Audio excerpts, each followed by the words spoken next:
माँ, हम भाभी के मायके वालों के जैसे अमीर क्यों नहीं हैं?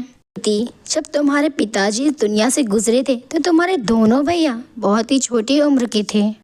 जिम्मेदारियों के बोझ ने तेरे दोनों भाइयों को बहुत जल्द बड़ा कर दिया और तेरे दोनों भाई अपनी पढ़ाई लिखाई छोड़कर विदेश कमाने चले गए। और इसीलिए तो तेरे दोनों भैया तुझे पढ़ा लिखा कर उस काबिल बनाना चाहते हैं जिस काबिल हालात के कारण तेरे दोनों भैया नहीं बन पाए। हाँ माँ, मैं भैया का सपना ज़रूर पूरा करूँगी। ये है प्रीति और शोभा। ये हैं प्रीति की दोनों अमीर भाभियाँ। प्रीति की दोनों अमीर भाभियों ने लव मैरिज की थी। शीला और मीना देवरानी जेठानी होने के साथ साथ रिश्ते में सगी बहनें भी हैं। दीदी, हमारे पति की आधी कमाई तो इस प्रीति की बच्ची की पढ़ाई में ही चली जाती है। अरे सारी गलती तो हमारे पतियों की ही है जो अपनी आधी कमाई अपनी इस बहन की पढ़ाई पे लगाते हैं। शीला और मीना बहुत ही अमीर घर से थी, लेकिन कहते हैं ना, अमीर पैसों से नहीं, अमीर दिल से होना चाहिए। शीला और मीना मायके से बहुत अमीर थी, लेकिन नीयत से उतनी ही छोटी थी। तभी वहाँ प्रीति आती है।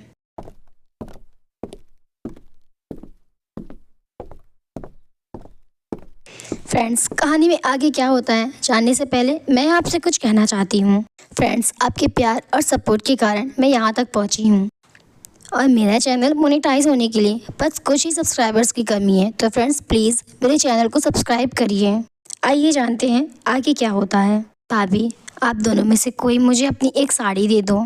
कल कॉलेज की तरफ से पार्टी है और मेरी सारी फ्रेंड्स साड़ियाँ पहन कर आएंगी और आप दोनों के पास तो बहुत अच्छी अच्छी साड़ियाँ हैं। साड़ियाँ हैं तो इसका क्या मतलब है कि हम तुम्हें दे देंगे?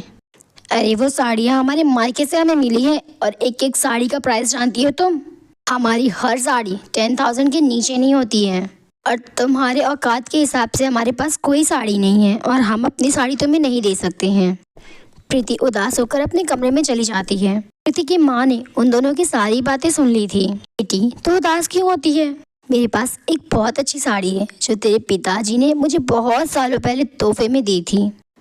उस साड़ी को पहनकर तो बिल्कुल परी जैसी लगेगी। प्रीति खुश हो जाती है और साड़ी पहनकर आती है। अरे वाह माँ, आपने तो बिल्कुल ठीक कहा था, ये साड़ी में तो मैं बिल्कुल परी जैसी लग रही हूँ।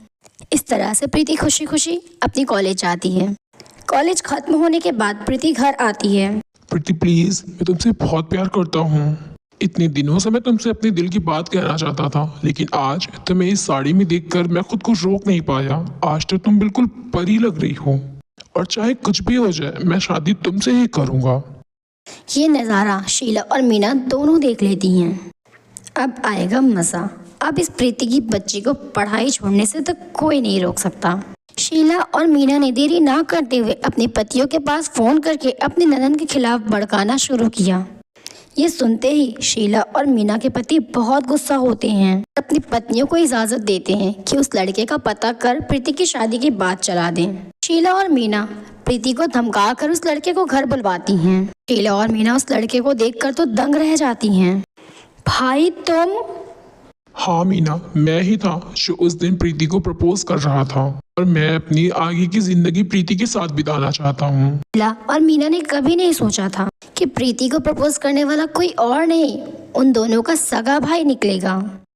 दीदी, मैं आपसे बताने ही वाला था, लेकिन मैंने सोचा पहले प्रीति मुझे हाँ कर दे, उसके बाद मैं आप लोगों को बता दूंगा। क्या हुआ बहू? दूसरों के लिए खड्डा खोदने वाली आज उसी खड्डे में खुद गिर गई और बड़ा घमंड था ना तुम्हें अपने मायके पर। देखा तुमने ऊपर वाले का करिश्मा। जिस मायके पर तुम घमंड करती थी और इतराती थी, आज उसी मायके की रानी मेरी बेटी बनेगी।